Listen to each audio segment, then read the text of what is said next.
वैश्विक आर्थिक हालात को लेकर चिंता जाहिर करते हुए विश्व बैंक ने कहा कि बीते एक दशक में वैश्विक अर्थव्यवस्था में जितनी भी आर्थिक प्रगति हुई थी वो अब लुप्त होती नजर आ रही है। विश्व बैंक ने अपनी एक रिपोर्ट में कहा, वैश्विक अर्थव्यवस्था की गति सीमा 2030 तक 3 दशक के निचले स्तर पर गिरने के कगार पर है और ग्लोबल फाइनेंशियल क्राइसिस या मंदी आई तो आर्थिक विकास दर में और भी गिरावट देखने को मिल सकती है।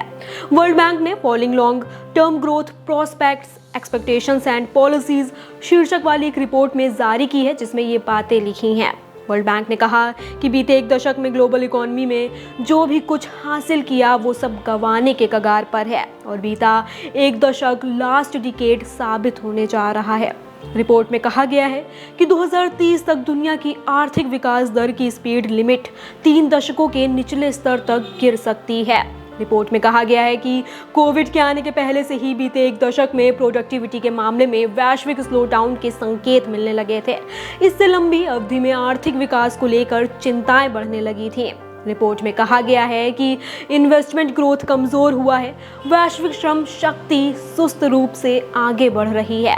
कोरोना वायरस महामारी के चलते ह्यूमन रिसोर्स कैपिटल में उलटफेर हुआ है और अंतर्राष्ट्रीय व्यापार में वृद्धि मुश्किल से जीडीपी ग्रोथ रेट से मेल खा रही है।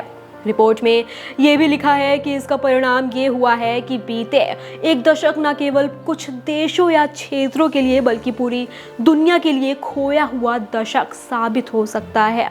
विश्व बैंक ने कहा कि बगैर किसी व्यापक नीति के वैश्विक औसत जीडीपी विकास दर अभी से लेकर 2030 के बीच 2.2% सालाना ग्रोथ लेवल के नीचे जा सकता है, जो 3 दशकों में सबसे कम है। 2011-21 में वैश्विक आर्थिक विकास दर 2.6% रहा था। वहीं 2001 से लेकर 2011 के दौरान ग्लोबल जीडीपी ग्रोथ रेट 3.5% रहा था। रिपोर्ट में कहा गया है कि विकासशील देशों पर आर्थिक विकास में गिरावट का सबसे बुरा असर पड़ने वाला है। इन देशों का विकास दर 4% के करीब रह सकता है, जो 2000 से 2010 के बीच 6% रहा था। रिपोर्ट में कहा गया है कि ग्लोबल फाइनेंशियल क्राइसिस या मंदी आई तो आर्थिक विकास दर में और भी गिरावट देखने को मिल सकती है। विश्व बैंक के आउटगोइंग प्रेसिडेंट डेविड मलपास के मुताबिक दुनिया में विकास को पुनर्जीवित करने के लिए नीतियों और अंतर्राष्ट्रीय सहयोग के असाधारण मिश्रण की आवश्यकता होगी। डेविड मलपास वर्ल्ड बैंक के प्रेसिडेंट पद से 30 जून को हटने वाले हैं और भारतीय मूल के अजय बंगा उनकी जगह लेंगे।